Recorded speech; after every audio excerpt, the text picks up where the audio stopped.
Thank you, Bill. Well, President Obama may be shifting responsibility a bit for that failed solar panel company known as Solyndra. Solyndra, as you well remember, went belly up after receiving more than $530 million in loans. Now the president says that his administration is not exactly responsible for that deal. Listen to this closely.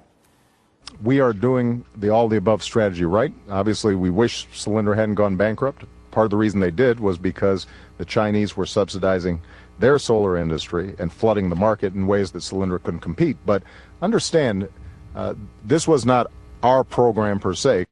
This was not our program per se, said the president there. So whose program was it is the question. Texas Republican Louis Gohmert is on the House National Resource Committee, and he joins me now.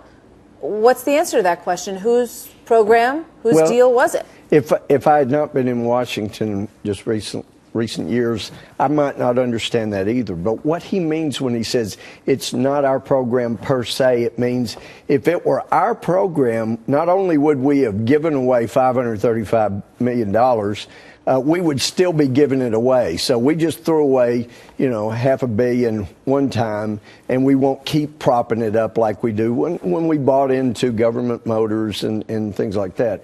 The trouble is we've seen gasoline go up each month since he's been here.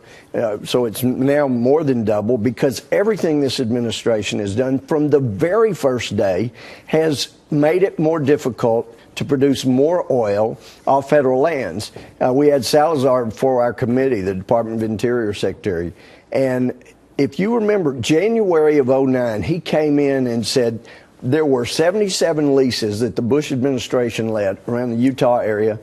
And we're sending back every check. We're not going to allow those leases to go forward. I kept grilling him, had to keep asking the question, do you realize that was a 7-year process? It wasn't the midnight hour. And he said, finally admitted, yes, he knew it was a seven-year process. It takes time. And I also asked if they were going to send a thank you note to the Bush administration for the increase in production. It takes time to make these things happen. But the speculation that maybe 25% or more of the cost of a gallon of gas right now would turn and go the other way. If this president would just say, we're going to start drilling in those areas we wouldn't allow. We're going to drill in that little area where nothing lives that Jimmy Carter said was a good place to drill. We've discussed this a lot today in terms of how much production is actually out there and what kind of difference it actually would make if you increase drilling.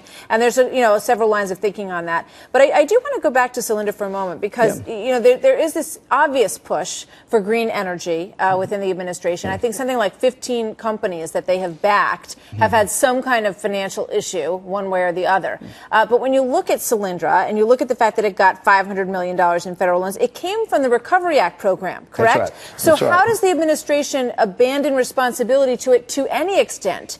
He said this was done by Congress, Republicans and Democrats, but Republicans didn't vote for the Recovery Act. No. Did they? Nope, they didn't. So is it correct to push the blame for Solyndra off on Congress? Well, it's as accurate for him to say this is not ours as it is to say if you like your health care, you're going to get to keep it. If you like your doctor, you're going to get to keep it. Over and over, we have seen this administration say things that simply were not true. Now, under the House rules, Mother, we're not allowed to say that an elected federal official is lying. But I can tell you, whoever's putting that information in his teleprompters is lying.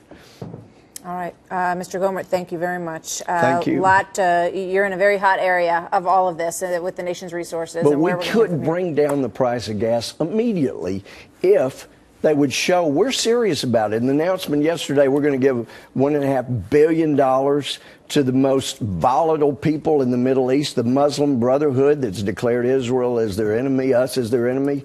And we're going to give them military aid in the hot spot in the world where we need the oil to be flowing. Those decisions have consequences far beyond the Middle East. You've got some concerns, clearly. Thank you so much, Representative Gohmert. So good to see you here.